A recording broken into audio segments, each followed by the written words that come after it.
नमस्कार, राम राम साथियों। आरपीएससी तरंगी के इस प्लेटफॉर्म पर आप सभी का बहुत बहुत स्वागत है। हम कला संस्कृति की सीरीज में कुछ टॉपिक कंप्लीट कर चुके हैं। आज की वीडियो में हम पढ़ेंगे राजस्थान के प्रमुख त्योहारों के बारे में। तो इनमें से हम आज सबसे पहले चूज़ कर रहे हैं त्यौहार में हम डिवाइड करेंगे इनको पार्ट्स में। तो हम इसमें पढ़ेंगे सबसे पहले हिंदू धर्म के त्यौहार, उसके बाद में हम पढ़ेंगे मुस्लिम धर्म के त्यौहार, फिर हम पढ़ेंगे ईसाई धर्म के त्यौहार भी, और हम पढ़ेंगे यहाँ पर सिख संप्रदाय के और सिंधी समाज के। तो ये इस प्रकार से हम 5 टाइप से ये त्योहार्स को डिवाइड करके पढ़ेंगे ताकि आपको पढ़ने में आसानी हो और आपको कोई भी कन्फ्यूज़न नहीं हो। तो ये जो आज हम पढ़ेंगे हिंदू माह के प्रमुख त्यौहार, इसमें आप सभी जानते हैं कि जो हिंदू माह है, तो जो हिंदू माह है वो अपने 12 माहों में डिवाइड किया जाता है। तो यहाँ पे हम क्या करेंगे, इनको डिवाइड कर लेंगे। एक क्लास में हम 4 माह के आपको त्यौहार बताएंगे। तो इस प्रकार से क्या हुआ, तो ये हिंदू धर्म के त्यौहार आपके 3 क्लास में ख़त्म हो जाएंगे। तो इसके बाद में हम जो भी बचेंगे आपके मुस्लिम धर्म के, ईसाई धर्म के, सिख और सिंधी समाज के, तो उसके लिए आपके लिए एक और वीडियो लेके आएंगे क्योंकि उनके हमारे पास में त्यौहार कम होते हैं। आप चाहें तो मुस्लिम त्यौहार के लिए हम अलग ले आएंगे क्योंकि उनके थोड़े और ज़्यादा होते हैं। ईसाई, सिख और सिंधी समाज के लिए हम आपके लिए एक और वीडियो ला देंगे। तो इस तरह से हमारा ये 5 वीडियो में प्रमुख त्यौहार का टॉपिक जो है ख़त्म हो जाएगा। हम चाहें तो एक वीडियो में भी इसको ख़त्म कर सकते हैं, पर आपका क्लास में पूरा ध्यान रहे, आप बोर ना हो, इसलिए इसको ध्यान में रख करके क्या किया गया है, अलग अलग पार्ट में डिवाइड किया गया है ताकि आपको एक दिन में सारा याद ना करना पड़े। आप अलग अलग आराम से याद कर सकते हैं और अपनी तैयारी को मजबूत कर सकते हैं। तो चलिए अब आपका बिना टाइम वेस्ट करते हुए चलते हैं आज के टॉपिक के ऊपर। तो जो हिंदू माह के त्यौहार है उनमें हम पहले इनको डिवाइड करते हैं हिंदू माह में। तो हिंदू माह है जो 12 टाइप के अपने पास होते हैं। आप सभी को याद होगा कि चैत्र, वैशाख, ज्येष्ठ, आषाढ़, श्रावण, भाद्रपद। इसके बाद में आता है आश्विन, कार्तिक, मार्गशीर्ष, पौष, माघ और फाल्गुन।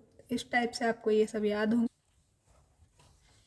फिर से देखते हैं, चैत्र, वैशाख, ज्येष्ठ, आषाढ़, श्रावण, भाद्रपद, आश्विन, कार्तिक, मार्गशीर्ष, पौष, माघ, फाल्गुन। अब देखते हैं कि चैत्र माह जो है हमारे जो कैलेंडर में महीने होते हैं उसके अकॉर्डिंग कब से कब तक आता है। तो इसका टाइम पीरियड है मार्च अप्रैल के बीच में आता है। वैशाख माह है जो अप्रैल मई के बीच के समय को कहते हैं। ज्येष्ठ जो है मई जून के बीच के समय को कहते हैं। जून से जुलाई वाला समय आषाढ़ माह के अंतर्गत आता है। जुलाई से अगस्त वाला श्रावण मास के अंतर्गत आता है। और जो अगस्त से सितंबर वाला है अपने पास वो भाद्रपद में, मतलब उसको भादवा भी कहते हैं हम। सितंबर से अक्टूबर जो है वो आश्विन मास के अंतर्गत आता है। और कार्तिक जो है जिसको हम शॉर्ट में काती भी कहते थे कई बार, वो अक्टूबर से नवंबर वाले में आता है, मतलब दिवाली से पहले वाला ये होता है। और दिवाली भी इसी टाइम पे आती है, लगभग दशहरा दिवाली वाला ये समय होता है। तो आप सभी को याद होगा कि कार्तिक मास में ही मनाई जाती है दिवाली। उसके बाद में आता है मार्गशीर्ष। तो मार्गशीर्ष इतना इम्पोर्टेंट नहीं है क्योंकि इस टाइम पे देव क्या है, जागते हैं। तो ये समय आता है नवंबर से दिसंबर वाला। इसके बाद में आता है अपने पास पौष माह, जिसमें दिसंबर से जनवरी के टाइम वाला आता है। और जो माघ माह है उसमें जनवरी से फरवरी का समय आता है। और जो लास्ट में है फाल्गुन मास, उसमें फरवरी से मार्च वाला समय आता है। और इसके बाद में फिर से रिपीट हो जाता है चैत्र माह। तो इसी टाइप से ये अपने चलते रहते हैं महीने। तो सबसे पहले हम आज की वीडियो में क्या क्या पढ़ेंगे, तो आज की वीडियो में हम पढ़ने वाले हैं, यहाँ देखिए ध्यान से, चैत्र मास, वैशाख मास, ज्येष्ठ और आषाढ़। तो इन सब के हम यहाँ पे आज देखने वाले हैं त्यौहार। तो चलिए सबसे पहले देखते हैं चैत्र मास के त्यौहार के बारे में। अब चैत्र मास के त्यौहार तो देख लेंगे, पर उससे पहले हम देखते हैं कि ये जो पूर्णिमा है, अमावस्या है, इनका क्या सिस्टम रहता है, कृष्ण पक्ष शुक्ल पक्ष का क्या सिस्टम है। तो ये भी हम एक बार यहाँ पे देख लेते हैं। तो जो एक माह है, आप जानते हैं सब, एक माह उसमें क्या होता है, 30 दिन होते हैं। क्या होते हैं इसमें, 30 दिन होते हैं। अब इस 30 दिन को हम 2 भाग में डिवाइड कर देते हैं, 15 दिन इधर कर देते हैं। तो यहाँ पर हम 30 दिन को डिवाइड करते हैं, 15 दिन इधर हम कर देते हैं और 15 दिन हम यहाँ पे डिवाइड करते हैं। तो इस टाइप से हमने 2 पार्ट्स में इसको डिवाइड कर दिया। अब ये जो 15 दिन है, ये 15 दिन, तो इसको तो हम बोलते हैं यहाँ पर कृष्ण पक्ष बोलेंगे। और इसमें भी जो 1 से 14 तक के हैं, मतलब उसको कृष्ण पक्ष है। और जो 15वां दिन आएगा उसको क्या हो जाएगी, अमावस्या हो जाएगी। इसके बाद में जो पहला दिन आएगा वापस से इस वाले का, तो यहाँ पर जो 1 से 15 वाला रहेगा वो क्या हो जाएगा, अब अपने पास में शुक्ल पक्ष हो जाएगा। तो जो सब शुक्ल पक्ष आएगा, इसके बाद में क्या आएगी अपने पास, पूर्णिमा आएगी। तो यहाँ पे देखें कि कृष्ण जब है तो यहाँ पे क्या होगा, काला होगा। कृष्ण मतलब काला। तो काला कब रहता है, जब अमावस्या आती है। अब अमावस्या में क्या होता है, चांद नहीं दिखता है अपने को। और जो पूर्णिमा है उसमें क्या होता है, पूर्णिमा में जो है पूरा अपन को फुल मून दिखता है पूर्णिमा के दिन। तो इस टाइम पे बहुत ज़्यादा उजाला रहता है। और यहाँ पे शुक्ल दिया है, तो शुक्ल का अर्थ आप समझ सकते हैं एक तरह से सफ़ेद। तो शुक्ल से आपको याद रह जाएगा, शुक्ल के बाद में पूर्णिमा आएगी और कृष्ण पक्ष के बाद में अमावस्या आएगी। तो इसी को मैंने यहाँ पे आपको ग्राफ से समझाया थोड़ा सा चार्ट से। तो यहाँ पे देखें, इसको एक बार हम रब कर देते हैं। तो यहाँ पर देखें कि यहाँ मैंने लिखा है पूर्णिमा, फिर यहाँ लिख दिया मैंने अमावस्या, यहाँ अगेन पूर्णिमा और यहाँ पे अमावस्या। तो यहाँ देखें, इस पूर्णिमा से लेकर अगर आप चलेंगे इस पूर्णिमा तक, तो ये क्या हो गया, अपने एक पूरा माह हो गया, एक पूरा मंथ ये यहाँ पे हो गया। अब यहाँ देखें कि पूर्णिमा से शुरू हुआ और 14 दिन हुए यहाँ पर। 14 दिन के बाद में क्या हुआ, 15वां दिन है ये। तो 15वें दिन पर क्या हो गया, अमावस्या हो गई। इसलिए ये जो मून है ये क्या हो गया अपने पास, ये मून है। एक तरह से आप इसको मून समझ ले, चांद समझ ले। तो यहाँ पर ये क्या था, फुल मून था। अब यहाँ पे क्या हुआ, यहाँ पे ये फुल ब्लैक हो गया। तो अमावस्या आ गई 15वें दिन पे। और ये यहाँ पे इस टाइम पे क्या हुआ, फुल मून से अमावस्या हुई, इसलिए ये कृष्ण पक्ष हो गया। अब जब ये है अमावस्या, इससे अपन जाएंगे यहाँ पर पूर्णिमा तक। तो ये क्या है, जो अमावस्या है वो चेंज हो जाएगी अपने पास पूर्णिमा में। तो यहाँ पे ये शुक्ल पक्ष अपना चलेगा। और यहाँ पर भी 1 से 14 तक, मतलब प्रतिपदा से 14 तक, जिसे आप चतुर्दशी भी कहते हैं, वहाँ तक की तिथियाँ यहाँ तक चलती है। तो तिथियाँ तो सेम ही रहती है प्रतिपदा से क्या, अपने चतुर्दशी तक।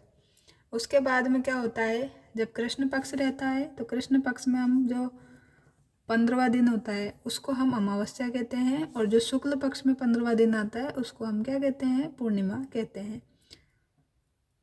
तो ये आपको याद रखना है। इसके बाद में ये साइकिल फिर से रिपीट होती है। तो पूर्णिमा के बाद फिर अगेन अपने अमावस्या आएगी और ये कृष्ण पक्ष शुरू हो जाएगा। इसके बाद में क्या आएगा, अगेन शुक्ल पक्ष आएगा और फिर यहाँ पे पूर्णिमा आ जाएगी। तो इस तरह से ये अपने चलता रहता है हिंदू माह में। तो ये साइकिल आपने देख ली यहाँ पर। अब ये देखने का भी आपको फ़ायदा क्या मिलेगा, अब हम जो भी माह पढ़ेंगे उसको 2 टाइप में, 2 पार्ट में डिवाइड कर लेंगे यहाँ पे।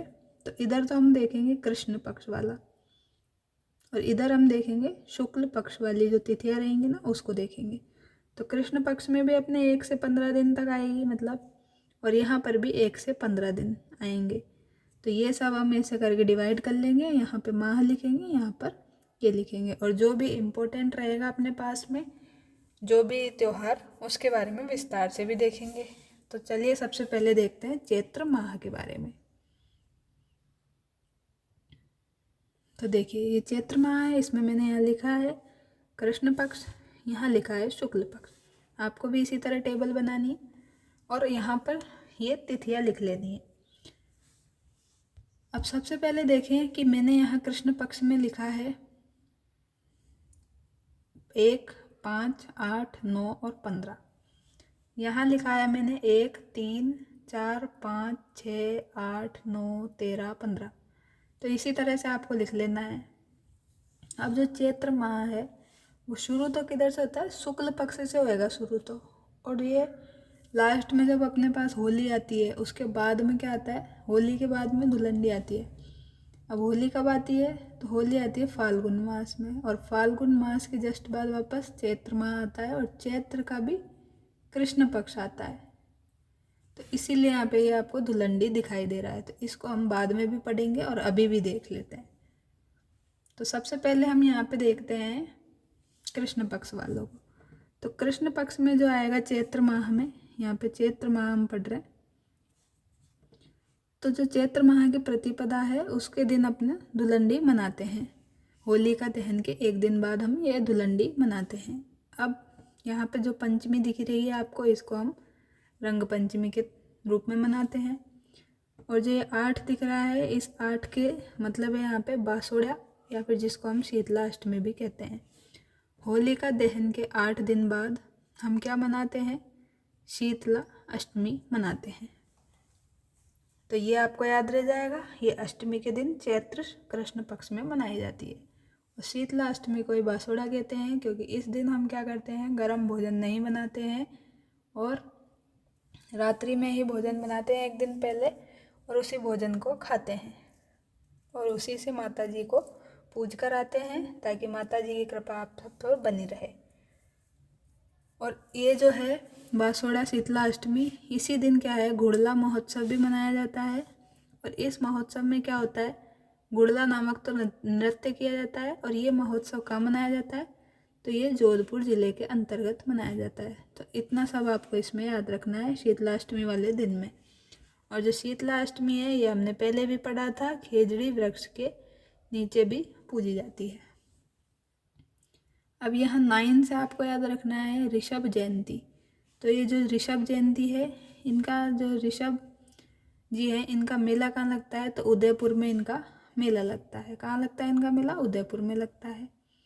और ये 15, अब ये 15 आते ही क्या है, ये कृष्ण पक्ष अपना यहाँ पे समाप्त हो जाएगा। तो इस दिन क्या होता है, यहाँ पर घोटिया अम्बा का मेला लगता है। यहाँ पे क्या लगता है, घोटिया अम्बा का मेला लगता है, जो कि कहाँ लगता है, बांसवाड़ा जिले में लगता है, चैत्र कृष्ण पक्ष के दिन। तो ये सब आपने चैत्र कृष्ण पक्ष में याद रखा। अब चलते हैं शुक्ल पक्ष की ओर। तो यहाँ पे देखें, 1 से आपको याद रखना है कि चैत्र शुक्ल पक्ष के प्रतिपदा, एक मतलब प्रतिपदा कहते हैं इसको, या फिर आप एकम भी कह लें, जो भी आपको याद रहे। तो इस दिन क्या होता है, नवरात्रि की स्थापना होती है, और ये नव संवत्सर मतलब नया साल होता है अपने हिंदू कैलेंडर के अकॉर्डिंग। वैसे हम आजकल जो हैप्पी न्यू ईयर बोलते हैं, न्यू ईयर है, वो कब मनाते हैं, 1 जनवरी को मनाते हैं, पर वो हिंदू कैलेंडर के अकॉर्डिंग नहीं है, वो हमारे जो विदेशी संस्कृति उसके अकॉर्डिंग है। हिंदू कैलेंडर के अंतर्गत अगर आप देखें तो चैत्र शुक्ल पक्ष की प्रतिपदा को अपने नवरात्र स्थापना होती है, उसी दिन हम क्या मनाते हैं, नव संवत्सर मतलब नया साल। लेकिन आजकल के जो भी व्यक्ति हैं इसको भूलते जा रहे हैं और 1 जनवरी को ही अपना न्यू ईयर मनाते हैं, सेलिब्रेट करते हैं। तो अपनी संस्कृति को ना भूलें, ये सब भी ध्यान रखें और इनका पालन करें। फिर 3 को क्या है, मतलब तीज। 3 का मतलब यहाँ से तीज है। तो इसके दिन क्या है, गणगौर मनाई जाती है। अब गणगौर को हम और ज़्यादा डिटेल में पढ़ेंगे, क्योंकि इसमें बहुत सारे क्वेश्चंस पूछे जाते हैं। अब तीज के बाद में चौथ, पंचमी, षष्ठी, इस दिन भी गणगौर मनाई जाती है, लेकिन ये अलग अलग प्रकार की गणगौर है। तो हरी गणगौर जो है वो चतुर्थी के दिन मनाई जाती है, गुलाबी गणगौर है पंचमी के दिन, और केसरिया गणगौर जो है षष्ठी के दिन मनाई जाती है। और ये कहाँ मनाई जाती है, तो ये नाथद्वारा में मनाई जाती है, जो कि राजसमंद जिले में आता है। तो इसको भी आप स्टार मार्क करके लिखें और अच्छे से याद करें। तो ये आपने देखा कि हरी गणगौर जो है चतुर्थी के दिन, गुलाबी गणगौर पंचमी के दिन, और केसरिया गणगौर षष्ठी के दिन मनाई जाती है। इसके बाद में आपको याद रखना है कि अष्टमी के दिन क्या मनाया जाता है, चैत्र शुक्ल अष्टमी को अशोका अष्टमी। चैत्र कृष्ण अष्टमी को क्या देखा आपने, बासुड़ा देखा था। ऐसे ही यहाँ पर नवमी के दिन रामनवमी मनाई जाएगी अब, क्योंकि यहाँ पर देखिए नवरात्रि शुरू हुए थे और इसके बाद नवरात्रि ख़त्म होंगे चैत्र वाले, तो इस टाइम पे रामनवमी आती है। और एक नवरात्रि हम और बाद में देखेंगे, दशहरे के पहले वाले जो आते हैं उसमें क्या होता है, नवमी के दिन हम महानवमी मनाते हैं, रामनवमी नहीं मनाते हैं। तो ये सब आपको याद रखना है। फिर 13, जो 13 से, जिसे हम क्या कहते हैं, त्रयोदशी भी कहते हैं, तो इस दिन क्या होता है, महावीर जयंती मनाई जाती है। क्या मनाई जाती है, महावीर जयंती मनाई जाती है। और महावीर जयंती आप याद रखें, ये क्या है, महावीर जी जैन धर्म के तीर्थंकर है महावीर जी, इसलिए ये जैन धर्म के लोग ज़्यादा मनाते हैं महावीर जयंती। अब 15 तारीख है, मतलब 15 मतलब पूर्णिमा। तो यहाँ पे क्या होता है इस दिन, यहाँ पे महावीर जयंती, महावीर मतलब हनुमान जी, तो हनुमान जी का जन्मोत्सव या फिर जयंती यहाँ पे पूर्णिमा के दिन चैत्र शुक्ल पक्ष में मनाई जाती है। तो इस टाइप से आपको ये सब याद रखना है, टेबल बना के अच्छे से, तो आप कभी भी कंफ्यूज नहीं होंगे और आपका सारा क्वेश्चन यहाँ पे सही हो जाएगा। अब देख लेते हैं हम गणगौर के बारे में डिटेल में। तो ये जो है, ये पेज आपके RBSC की बुक से लिया गया है, 10th क्लास की जो अभी RBSC की बुक चलती है, राजस्थान की कला एवं संस्कृति, तो आप इसको वहाँ पे भी देख सकते हैं। तो कोई भी फैक्ट यहाँ पे गलत नहीं लिया गया है। फिर भी अगर आपको कोई करेक्शन लगता है तो आप कमेंट बॉक्स में लिख सकते हैं, हम उसको ज़रूर करेक्ट करने की कोशिश करेंगे और आपका डाउट क्लियर करने की कोशिश करेंगे।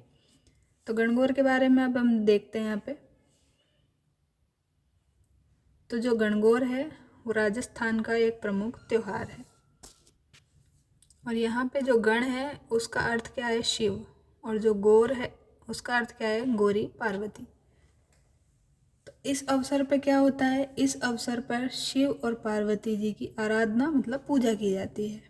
और ये आराधना किसके द्वारा की जाती है, तो ये आराधना जो अविवाहित लड़कियां होती है वो अपने लिए योग्य वर, और वहीं जो विवाहित स्त्रियां होती है वो अपने सुहाग मतलब पति की अखंड सुहाग की कामना के लिए ये व्रत करती है गणगौर का। और ये जो है गणगौर का त्यौहार, ये होली के दूसरे दिन से चैत्र कृष्ण प्रतिपदा से शुरू हो जाता है। कब शुरू हो जाता है, होली के दूसरे दिन से ही शुरू हो जाता है, मतलब धुलंडी के दिन से ही ये शुरू हो जाता है। और ये कब तक चलता है, तो ये चलता है चैत्र शुक्ल तृतीया तक। कब तक चलता है ये, चैत्र शुक्ल तृतीया तक ये चलता है। तो यहाँ का इसका मतलब क्या हो गया, ये 18 दिन तक चलने वाला त्यौहार है। यहाँ पे आपने देखा कि चैत्र कृष्ण प्रतिपदा से चलेगा, मतलब एकम से चलेगा, और यहाँ पे चैत्र शुक्ल तृतीया तक चलेगा। तो 1 से 15 तक तो ये 15 दिन हो गए। फिर 15 के बाद 1, 2 और 3, तो ये 15 में आप 3 जोड़ेंगे तो यहाँ पे 18 दिन का ये त्यौहार हो गया।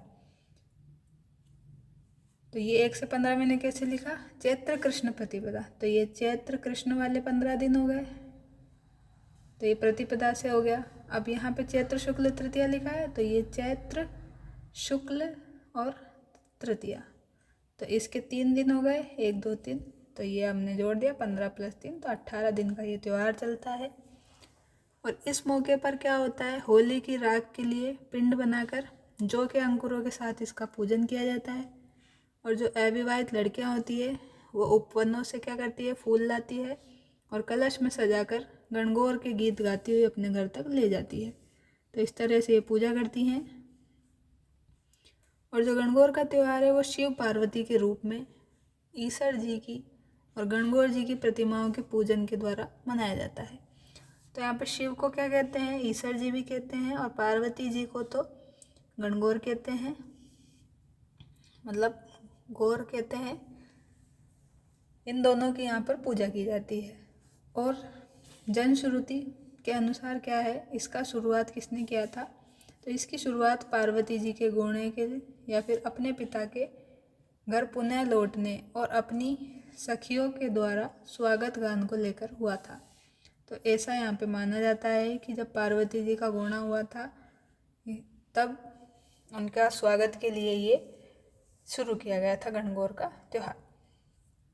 अब इनकी स्मृति में क्या है, जो स्त्रियां हैं वो गणगौर की काष्ठ की प्रतिमाओं को अपने घर तक सजाकर मिट्टी की प्रतिमाओं के साथ में क्या करती है, मिट्टी की प्रतिमाओं के साथ किसी जलाशय पर जाती है और नृत्य और गीत गाती हुई जाती हैं। और नृत्य और गीतों के साथ क्या करती है, मिट्टी की प्रतिमाओं को विसर्जित करके काष्ठ प्रतिमाओं को पुनः लाकर स्थापित करती है। और इस त्योहार को कहाँ कहाँ पे ज़्यादा मनाया जाता है, तो इस त्योहार को जो जोधपुर है, जयपुर है, उदयपुर है और कोटा रियासत, इनमें ज़्यादा धूमधाम से मनाया जाता है। और जयपुर की तो गणगौर प्रसिद्ध भी है।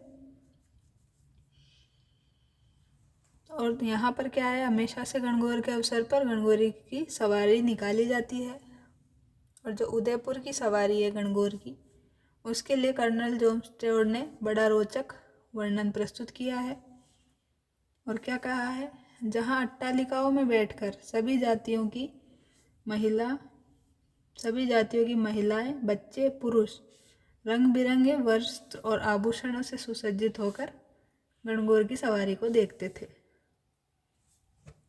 और ये जो सवारी है वो तोप के धमाके और नगाड़े की आवाज़ से राजप्रसाद मतलब जो राजमहल है उससे शुरू होकर पिछोला झील के गणगौर घाट तक बड़ी धूमधाम से पहुंचती थी। और फिर क्या होता था, नौका विहार और आतिशबाजी मतलब पटाखे चलाए जाते थे, यहाँ पे उनका प्रदर्शन किया जाता था और उस पर जाकर ये समाप्त हो जाती थी। तो ये यहाँ पे बताया गया है उदयपुर में जो गणगौर की सवारी निकाली जाती है उसके बारे में। तो ये कहाँ से शुरू होती है, तो ये शुरू होती है अपने तोप के धमाके और नगाड़े की आवाज़ के साथ राजप्रसाद मतलब राजमहल से शुरू होती है और पिछोला झील के किनारे गणगौर घाट पर तक जाती है। और उसके बाद में क्या होता है, यहाँ पे नौका विहार होता है मतलब नाव में विहार होता है और आतिशबाजी मतलब पटाखे चलाए जाते हैं। और इसके बाद ये त्यौहार यहाँ पे समाप्त हो जाता है गणगौर का उदयपुर में। अब इसके बाद में हम यहाँ पे जो इसमें से अपने इम्पोर्टेंट फैक्ट निकले वो देख लेते हैं। तो यहाँ पर गण का मतलब शिव है, जिन्हें हम ईश्वर जी भी कहते हैं कभी कभी। तो शिव और ईश्वर जी से कंफ्यूज नहीं होना है, एक ही बात है। और जो गौर है, जिन्हें गौरी कहते हैं और पार्वती जी भी इन्हें कहते हैं, उनके अखंड प्रेम का ये प्रतीक है। और माना जाता है कि पार्वती जी के गोणे के टाइम पे ये त्यौहार उनके स्वागत के लिए शुरू किया गया था। अब ये आपको पता ही है, मैंने बता दिया 18 दिन तक ये त्यौहार चलता है। कब शुरू होता है, चैत्र कृष्ण प्रतिपदा से और चैत्र शुक्ल तृतीया तक ये चलता है, ये आपने देखा। और इस टाइम पे क्या किया जाता है, घूमर नृत्य किया जाता है।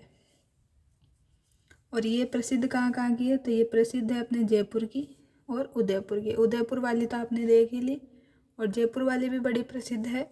और जयपुर में जो हवा महल है उसमें जो झरोखे हैं उसका निर्माण इसीलिए करवाया गया था कि उस टाइम पे भी गणगौर की सवारी निकाली जाती थी और रानियाँ जो थी उन झरोखों से गणगौर की सवारी देखती थी, इसलिए हवा महल में इतनी सारी खिड़कियाँ लगाई गई हैं। और जो जैसलमेर है वहाँ पर क्या है, बिना ईश्वर की गौर पूजी जाती है। तो वहाँ पर जो है बिना शिव जी के, बिना ईश्वर जी के पार्वती जी को पूजा किया जाता है। और ये जो मूर्ति है ये जैसलमेर दुर्ग के अंदर आपको देखने को मिल जाएगी, बिना ईश्वर वाली गणगौर। और एक जो ज़िला है वहाँ पर क्या है, गणगौर नहीं मनाते हैं राजस्थान में, तो ये ज़िला है बूंदी। अब इस ज़िले में यहाँ पे नहीं मनाते हैं और इसके लिए यहाँ पे कहावत भी प्रसिद्ध है, हाडो ले डूबो गणगौर। हाडो का मतलब यहाँ पे क्या है, हाडोती क्षेत्र। तो हाडोती क्षेत्र में अपने क्या आता है, बूंदी क्षेत्र आता है, बूंदी जिला आता है। तो यहाँ पे कहा जाता है कि हाडो ले डूबो गणगौर, इसका मतलब यहाँ पे गणगौर नहीं मनाई जाती है। तो ये आपको याद रखना है गणगौर के बारे में। अब चलते हैं आगे, तो अब पढ़ते हैं हम वैशाख माह के बारे में। तो यहाँ पे भी हमने 2 पार्ट में ब्रेक किया है, कृष्ण पक्ष और शुक्ल पक्ष। तो जो कृष्ण पक्ष है उसमें ओनली हमें तृतीया को याद रखना है। और इस दिन यहाँ पे धींगा गवर और बेतमार गणगौर यहाँ पे मनाई जाती है। तो ये जो धींगा गवर है ये जो उदयपुर और जोधपुर की प्रसिद्ध है और ये मेवाड़ और मारवाड़ के क्षेत्र में मनाते हैं। मेवाड़ से तो क्या हो गया, अपने उदयपुर वाला क्षेत्र हो गया, और मारवाड़ से आ गया अपने जोधपुर वाला क्षेत्र। तो ये दोनों यहाँ पे लिखे भी हुए हैं कि उदयपुर और जोधपुर वाले क्षेत्र में ये मनाई जाती है। अब यहाँ पे देखते हैं शुक्ल पक्ष में। तो शुक्ल पक्ष में जो है तृतीया के दिन अक्षय तृतीया मनाई जाती है, जिसको हम आखा तीज भी कहते हैं, और इसको अबूझ सावे होते हैं। मतलब इस दिन आपको कोई भी मुहूर्त निकलवाने की ज़रूरत नहीं है, आप आराम से कुछ भी मांगलिक कार्य यहाँ पे कर सकते हैं।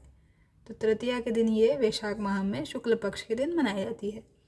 और फिर जो पूर्णिमा आती है इस माह में, उसको बुद्ध पूर्णिमा मनाई जाती है। अब हम देखते हैं आखा तीज के बारे में, अक्षय तृतीया के बारे में। तो जो अक्षय तृतीया है वो वैशाख माह की शुक्ल पक्ष की तृतीया को मनाई जाती है, और इसको अक्षय तृतीया कहते हैं। और अक्षय तृतीया को जन सामान्य अबूझ सावे के रूप में भी मनाते हैं। और ग्रामीण अंचल में बिना मुहूर्त निकलवाए इस दिन बड़ी संख्या में क्या होते थे, बाल विवाह होते थे पहले। लेकिन अब प्रशासन के कड़े रुख और जागरूकता के कारण बहुत कम हो गए हैं। तो पहले राजस्थान इसीलिए फेमस था कि भाई यहाँ पर बाल विवाह होते हैं बहुत ज़्यादा, लेकिन अब बाल विवाह बहुत ही कम देखने को मिलते हैं। और अगर कहीं होते भी हैं तो पुलिस को बुलाकर आप कंप्लेंट कर सकते हैं, और बाल विवाह होने से आप रोक सकते हैं आजकल के ज़माने में। तो वैसे तो आजकल कोई करता नहीं है, और फिर भी आप अगर कोई करता है तो आप कंप्लेंट कर सकते हैं, और जिसका बाल विवाह हो रहा है उसको बचा सकते हैं। अब इसके बाद में देखते हैं और थोड़ा सा जागरूक उनको कर सकते हैं। तो ये जागरूक करने के कारण अभी बहुत कम हो गए हैं। और जो कृषक समुदाय है वो क्या करते हैं, इस दिन खेतों में हल चलाकर अच्छी वर्षा और फसल की कामना करते हैं। क्या करते हैं, खेतों में हल चलाते हैं, अच्छी वर्षा की और फसल की कामना करते हैं आखा तीज के दिन। और ये क्या करते हैं, बाजरा, गेहूँ, चावल, तिल और जौ, इस टाइप से 7 अन्नों की ये पूजा करते हैं। इसमें पूरे नहीं दिए गए हैं, बाजरा, गेहूँ, चावल, तिल, जौ और बाकी के और हैं। इसी तरह से 7 अन्नों की यहाँ पे ये पूजा करते हैं। और इस दिन क्या करते हैं, गेहूँ और बाजरे का क्या करते हैं, खीचड़ा बनाते हैं, और गुड़ की गलवाणी और मंगोड़ी का साग ये लोग बनाते हैं, किसान लोग। और इस दिन क्या है, बीकानेर और उदयपुर का स्थापना दिवस भी आता है। कब, आखा तीज के दिन आता है बीकानेर और उदयपुर का स्थापना दिवस। इसलिए बीकानेर और उदयपुर में इसे और भी उत्साह से मनाया जाता है। और इस दिन परशुराम जयंती भी मनाई जाती है। कब, अक्षय तृतीया के दिन। अब देख लेते हैं ज्येष्ठ माह के बारे में। तो यहाँ पर आपको याद रखना है ओनली 15। तो कृष्ण पक्ष में आपको याद रखना है 15, मतलब जो है अमावस्या। तो अमावस्या को क्या होगा, अमावस्या के दिन यहाँ पे वट सावित्री व्रत, जिसको बड़ अमावस भी कहते हैं या फिर बट अमावस्या भी कहते हैं, वो मनाई जाती है, और बड़ के वृक्ष की पूजा की जाती है। अब शुक्ल पक्ष में आपको याद रखना है 3, 10, 11, 15। तो यहाँ से आपको याद रखना है 3 से, मतलब तृतीया के दिन महाराणा प्रताप जी की जयंती मनाई जाती है। 10 मतलब दशमी शुक्ल पक्ष की, उस दिन गंगा दशमी, जिसे गंगा दशहरा भी कहते हैं, मनाई जाती है। 11 मतलब एकादशी, तो इस दिन निर्जला एकादशी मनाई जाती है। निर्जला मतलब जल का सेवन नहीं किया जाता है। जो भी व्यक्ति, महिलाएं इसका व्रत करते हैं उस दिन ये जल का सेवन नहीं करते हैं एकादशी के दिन। और एकादशी के दिन किसकी पूजा करते हैं, तो भगवान विष्णु जी की पूजा की जाती है। अब 15 से आपको क्या याद रखना है, शुक्ल पक्ष है इसलिए अब पूर्णिमा याद रखना है। तो इस दिन पीपल पूर्णिमा मनाई जाती है। तो पीपल पूर्णिमा कब मनाई जाती है, ज्येष्ठ माह में मनाई जाती है, शुक्ल पक्ष में। अब देखते हैं आषाढ़ माह, और ये आज की वीडियो का हमारा लास्ट माह रहेगा, और बाकी के जो भी अपने बचेंगे वो हम अगली वीडियो में कवर करेंगे 2 पार्ट में। तो यहाँ पे कृष्ण पक्ष में जो है, कृष्ण पक्ष में आपको याद रखना है 11। तो 11 से अपने को याद रखना है योगिनी एकादशी। तो योगिनी एकादशी यहाँ पे मनाई जाती है, मतलब योगिनी 11 से यहाँ पे मनाई जाती है। अब शुक्ल पक्ष में आपको क्या ध्यान रखना है कि शुक्ल पक्ष में आपको 1, 9, 11 और 15 ये याद रखना है, इसके अलावा वाले इम्पोर्टेंट नहीं है। तो 1 से तो आपको क्या रखना है, गुप्त नवरात्र यहाँ पे शुरू होते हैं। यहाँ पे आप देखें कि नवरात्र आते हैं साल में 4 बार। तो इसमें 2 तो अपने आप आते हैं प्रकट नवरात्रे, और 2 आते हैं अपने गुप्त नवरात्रे। तो एक तो आपने देख ही लिया कि चैत्र माह में मनाया जाता है शुक्ल पक्ष में प्रतिपदा में, और इसी दिन क्या होता है, अपने न्यू ईयर मनाते हैं। एक आप यहाँ देख रहे हैं कि आषाढ़ में भी आते हैं नवरात्रे, तो आषाढ़ में हो गए एक नवरात्रे आपके पास में, तो आषाढ़ शुक्ल प्रतिपदा में हो गए। तो 2 नवरात्रि आपने यहाँ तक देख लिए। इसके बाद में हम आगे भी देखेंगे, अभी देखना आप तो वीडियो में बने रहे, पेशेंस बनाए रखे, आपके सारे डाउट क्लियर हो जाएंगे। तो एकम मतलब प्रतिपदा के दिन गुप्त नवरात्रे यहाँ शुरू होते हैं, जो कि आषाढ़ शुक्ल प्रतिपदा से नवमी तक चलते हैं। अब नवरात्रे में भी आपको नव शब्द दिख रहा है, तो नव का मतलब यहाँ पे क्या है, 9 दिन। तो 9 दिन तक नवरात्रि चलते हैं। वैसे आप सभी को ये याद होगा कि 9 दिन तक चलते हैं, फिर भी मैंने अगर किसी को पता नहीं हो तो जानकारी के लिए बता दिया है। तो 9 दिन तक अपने नवरात्र चलते हैं, और 9वें दिन पे क्या करते हैं, हम कन्याओं को भोजन कराते हैं और उनका आशीर्वाद प्राप्त करते हैं।